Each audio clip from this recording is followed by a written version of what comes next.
हरि प्रसाद जी अपने कमरे में अपनी पत्नी लक्ष्मी जी के साथ बैठे हुए रोजाना की तरह अपने कारोबार का हाल चाल सुना ही रहे थे कि इतने में बड़ा बेटा आया और बोला, पिताजी जरा तिजोरी की चाबी तो दीजिए। अरे क्या हो गया? कुछ नहीं, बस 12,000 चाहिए थे। बेटा, पिताजी आपको तो पता है मेरी कार की रिपेयरिंग करवानी है। अच्छा ठीक है, लक्ष्मी जरा चाबी तो देना। लक्ष्मी जी अपनी कमर में से चाबी का गुच्छा निकाल कर दे देती है। बड़ा बेटा अभी जाता ही है कि इतने में छोटा बेटा आ जाता है। बाबूजी, बच्चों की फीस भरनी है, 15,000 चाहिए थे। जरा दीजिए तो, मेरी तनख्वाह नहीं आई है अभी तक, जब आएगी तो आपको वापस कर दूंगा। पिताजी सब जानते थे, सब समझते थे कि दोनों बेटे क्या कर रहे हैं, लेकिन फिर भी यही सोचकर चुप हो जाते थे कि क्या फर्क पड़ता है तो मेरे अपने ही बच्चे। तो हरि प्रसाद जी कभी मना नहीं करते थे तिजोरी की चाबी देने से, लेकिन कभी किसी कारणवश पूछ भी बैठते रहे तो बच्चे कहते, क्या पिताजी आपको हम पर विश्वास नहीं है क्या? इस पर हरि प्रसाद जी ठहाका लगाकर हंस देते। लक्ष्मी जी हमेशा उन्हें टोकती कि बच्चों पर सब कुछ मत उड़ाओ, परंतु हरि प्रसाद जी नहीं मानते थे। हरि प्रसाद जी, तुम तो जानती हो मेरे बच्चे मेरी जान हैं, लेकिन जी अपने बुढ़ापे के लिए भी तो। अरे भाग्यवान, बुढ़ापे की चिंता तुम मत करो, दोनों बेटे बड़े होनहार हैं, बहुत प्यार करते हैं। जो संस्कार हमने अपने बच्चों को दिए हैं उनके रहते हमें कभी कोई दिक्कत आ ही नहीं सकती।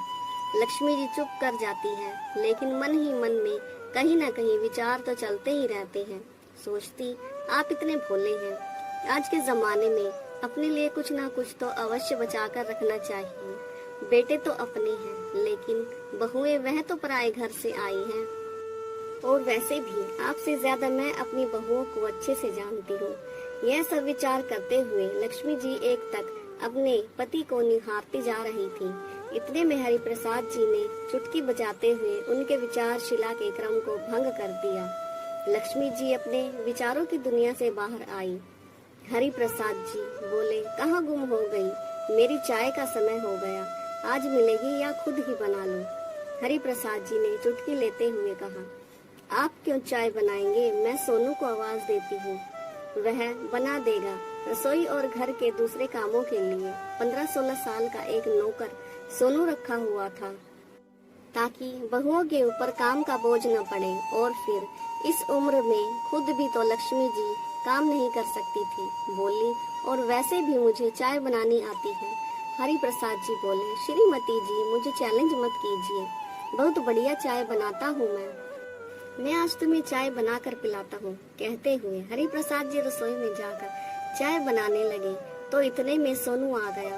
अरे बाबूजी, मैं किस लिए हूँ? मैं चाय बनाता हूँ, मैं बनाऊंगा और तुम्हें भी पिलाऊंगा। कहते हुए हरि प्रसाद जी चूल्हा जलाने लगे, साथ में अपनी पत्नी के लिए गाना भी गाने लगे। बाहर दोनों बहुएं अपनी हंसी बहुत मुश्किल से रोक कर खड़ी थी।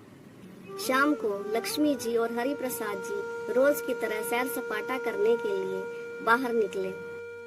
लक्ष्मी जी अपने आप को बहुत भाग्यशाली महसूस कर रही थी कि उन्हें हरि प्रसाद जी जैसा सुलझा हुआ इंसान मिला।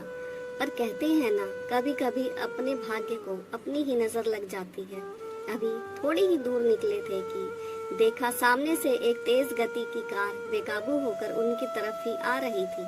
कुछ समय समझ पाते इससे पहले कि कार ने उन दोनों को टक्कर मार दी, बुरी तरह से घायल कर दिया। जब होश आया तो लक्ष्मी जी ने स्वयं को हॉस्पिटल के बेड पर पाया। देखा तो एक नर्स उन्हें ड्रिप लगा रही थी। उन्होंने उठते ही हरि प्रसाद जी के बारे में पूछा तो नर्स ने बताया, हरि प्रसाद जी आईसीयू में हैं। दरअसल उन्हें बहुत ज्यादा चोटें आई थी, जिस कारण उनकी हालत गंभीर बनी हुई थी। यह सुनते ही ड्रिप उतार कर उठ खड़ी होकर और चल पड़ी। आज दर्द में भी इतनी हिम्मत कहीं नहीं थी कि जो उन्हें रोक सके। नर्स और हॉस्पिटल के अन्य कर्मचारी उनके पीछे से आवाज लगाते रहे और लक्ष्मी जी को जैसे कानों से सुनना ही बंद हो गया था। सिर्फ और सिर्फ हरि प्रसाद जी की प्यार भरी बातें ही उनके कानों में गूंज रही थी। हरि प्रसाद जी को इतनी बुरी अवस्था में देखकर लक्ष्मी जी बस उन्हें देखती ही रह गई। कुछ देर पहले तो हरि प्रसाद जी उनके साथ हंसते बतियाते सैर पर निकले थे। वह हॉस्पिटल के बेड पर जख्मी हालत में बेसुध पड़े थे। लक्ष्मी जी खुद को संभालते हुए बोली, उठिए ना, देखिए आपके सहारे तो मैं जिंदगी जी रही हूँ। आप ही तो मेरे दिल की भावनाओं को समझते हैं। अब आप ही इस तरह मुझे रूठ जाओगे तो मेरा क्या होगा। कहते कहते लक्ष्मी जी जोर जोर से रोने लगी।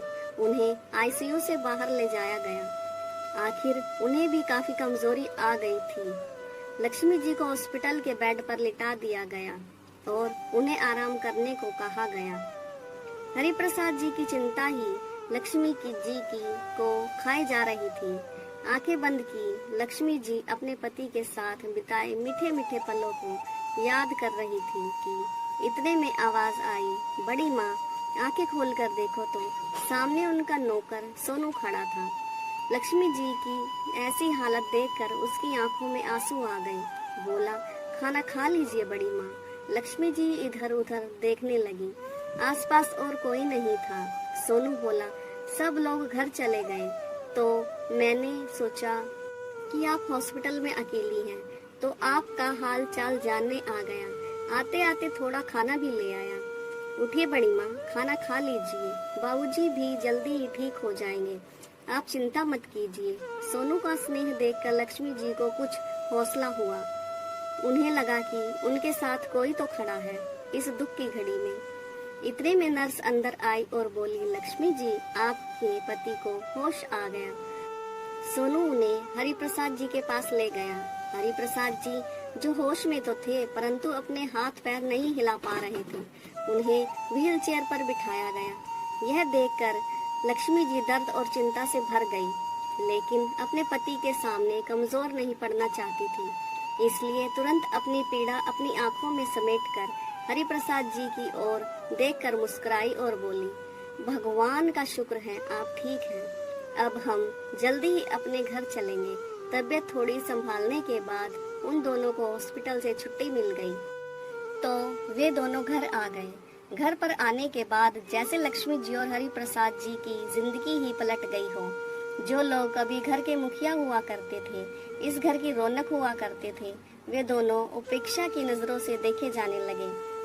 बच्चों को ही अपने माता पिता बोझ लगने लगे।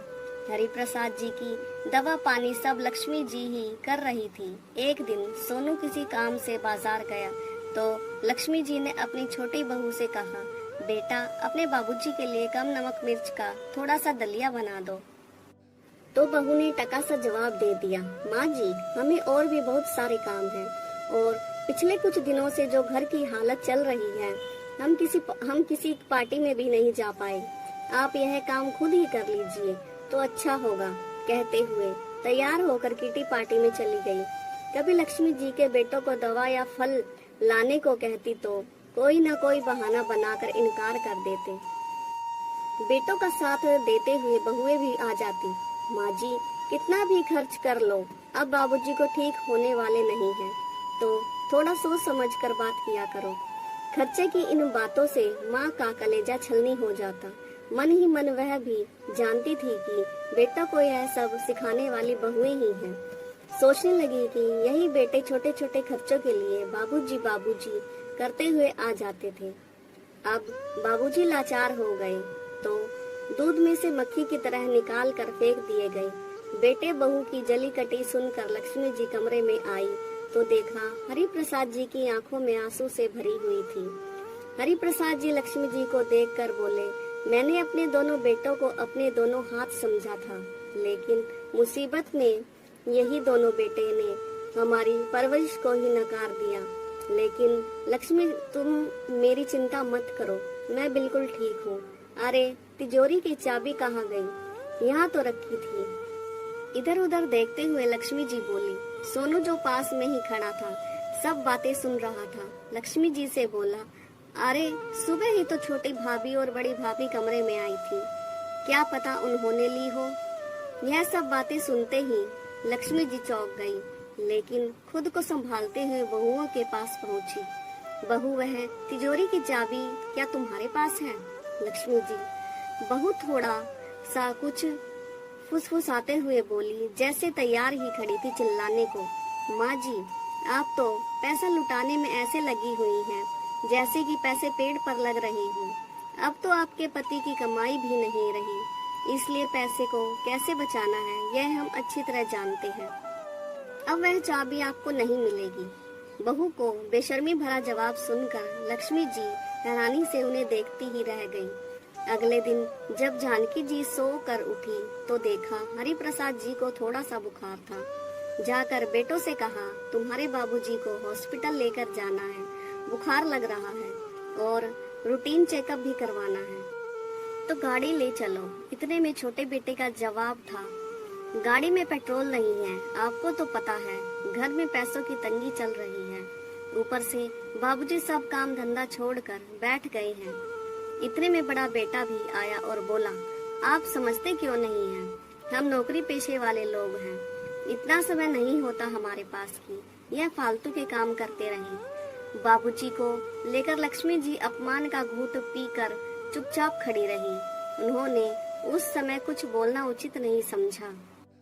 इतने में सोनू ने आवाज लगाई, आइए बड़ी माँ, मैं ऑटो बुलाकर ले आया हूँ। जाते हुए सोनू से कहा, पर बेटा मेरे पास तो पैसे भी नहीं बचेंगे और फल लाने के लिए मैंने पैसे उठा लिए, मेरे पास कुछ पैसे बचे थे, पूरे हो जाएंगे। कहते हुए सोनू बाबूजी की व्हीलचेयर को सरकाते हुए ले गया। कहने को तो सोनू नौकर था, लेकिन लक्ष्मी जी और हरि प्रसाद जी की सेवा उनके बच्चों से बढ़कर कर रहा था। ऑटो में लक्ष्मी जी सोनू से कहने लगी, मुसीबत में जब अपनों ने ही पल्ला झाड़ दिया, तब तूने अपनों से भी ज्यादा हमारा ख्याल रखा है। सोनू बोला, बड़ी माँ, मेरे बचपन से ही माँ बाप नहीं थे, मेरी दादी ने पाल पोस कर मुझे बड़ा किया है, वह भी चल बसी, मुझे तो आप दोनों में ही माता पिता की परछाई नजर आती है। सोनू की आंखें सजल हो गईं। हॉस्पिटल में हरि प्रसाद जी के लिए कुछ खास डाइट और एक्सरसाइज बताई गई। सोनू अच्छे से समझ गया। वापस घर आते हुए रास्ते में आकर दवाइयाँ और जरूरी सामान ले आया। सोनू ने उनके खाने पीने का पूरा ध्यान रखा। कुछ ही दिनों में बाबूजी भी ठीक होने लगे। जब तबीयत थोड़ी अच्छी हुई तो एक दिन बाबूजी ने दोनों बेटों को हॉल में बुलाया। क्या बाबूजी, आपको तो कोई काम धंधा है नहीं और आप सारा दिन हमें भी परेशान किए रखते हो। दोनों बेटे चिल्लाते हुए अपने अपने कमरे से बाहर आए। सामने देखा तो चौंक गए। सामने सोफे पर माँ बाबूजी के साथ दो अनजान शख्स और बैठे थे और हरि प्रसाद जी के चेहरे पर गजब का तेज। शायद नहीं पता आज हमारी श्रीमती जी का जन्मदिन है, उसी अवसर पर यह सारा इंतजाम किया है। यह कहते हुए हरि प्रसाद जी ने लक्ष्मी जी के साथ केक काटा। लक्ष्मी जी को एक गिफ्ट उठाकर देते हुए, श्रीमती जी, आपके लिए आपकी पसंद की महंगी वाली सिल्क की साड़ी लाया हूँ। दोनों बहुओं के मुंह खुले के खुले रह गए। क्या हुआ, हैरान हो गई कि इस लाचार बूढ़े निठल्ले के पास इतने पैसे कहाँ से आ गए। तो चलो आज आप लोगों को भी सरप्राइज दे देता हूँ। हरि प्रसाद जी ने अपने साथ खड़े दो व्यक्तियों का परिचय दिया। यह मेरे वकील दोस्त हैं मनोहर जी, जिन्हें मैंने वसीयत का बंटवारा करने के लिए बुलाया है, और यह है रामकिशन जी, जिन्हें मैंने यह मकान 1,40,00,000 रुपए में बेच दिया है। इतना कहने की देर थी कि बेटों और बहुओं के सिर पर तो जैसे आसमान टूट पड़ा हो। लेकिन बाबूजी, आप बिना हमारी रजामंदी के ऐसा कैसे? मेरी बात अभी खत्म नहीं हुई। हरि प्रसाद जी आज बोलते ही जा रहे थे और किसी की हिम्मत नहीं थी आज उन्हें रोक सके। हरि प्रसाद जी ने वकील साहब को वसीयत पढ़कर सुनाने को कहा। उसमें लिखा था, मैं अपनी दुकान से अपने बेटों और बहुओं को बेदखल करता हूँ। आज से मेरी हर एक चीज पर सोनू का हक होगा, वही अब मेरा कारोबार संभालेगा। इस मकान को बेचने से जो पैसा आएगा उसका आधा हिस्सा मैं अपने पोता पोती के नाम पर जमा करवा दूंगा, जो कि उनके वयस्क होने के बाद उन्हें मिल जाएगा, और बाकी की आधी रकम में से एक छोटा सा मकान खरीद रहा हूँ, जिसमें मैं और मेरी पत्नी और सोनू तीनों रहेंगे, और मेरे पोता पोती के लिए मेरे घर के दरवाजे हमेशा के लिए खुले रहेंगे।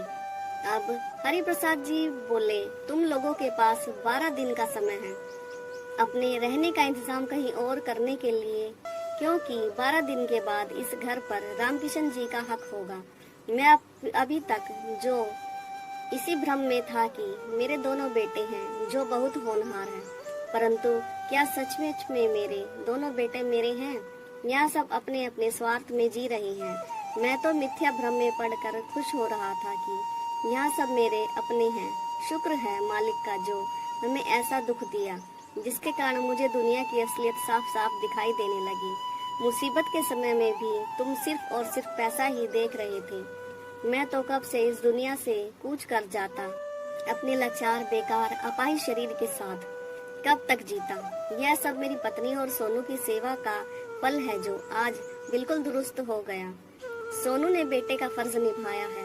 पिताजी नौकर है और उसे नौकर की जगह पर ही रहने दीजिए।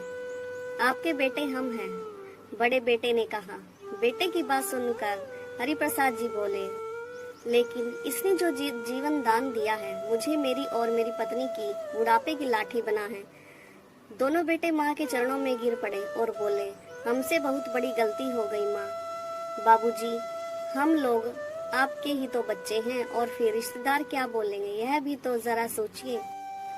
बहू को माँ जी से कुछ उम्मीद थी, लेकिन लक्ष्मी जी उनकी उम्मीदों पर पानी फेरते हुए बोली, यह बात तब याद क्यों नहीं आई जब तुम लोगों के सामने लाचार होकर हम तुम्हारे बाबूजी की जिंदगी की भीख मांग रहे थे। और फिर रिश्तेदार जो कहेंगे सो कहेंगे, उनकी कोई चिंता नहीं। तुम अपना सामान बांधने की तैयारी करो। आज दोनों बेटे और बहुओं के होश उड़ गए। शायद उन्हें अपने कानों पर यकीन नहीं हुआ। वह लोग बहुत गिड़गिड़ाए, लेकिन अंत में वही हुआ जो वसीयत में हरिप्रसाद जी ने लिखा था। बेटों और बहुओं को अपने किए की सजा और सबक दोनों मिल चुके थे। आपको हमारी ये कहानी कैसी लगी, लाइक और कमेंट करके जरूर बताएं और हाँ, सब्सक्राइब करना ना भूलें। तो मिलते हैं एक नई कहानी के साथ। धन्यवाद।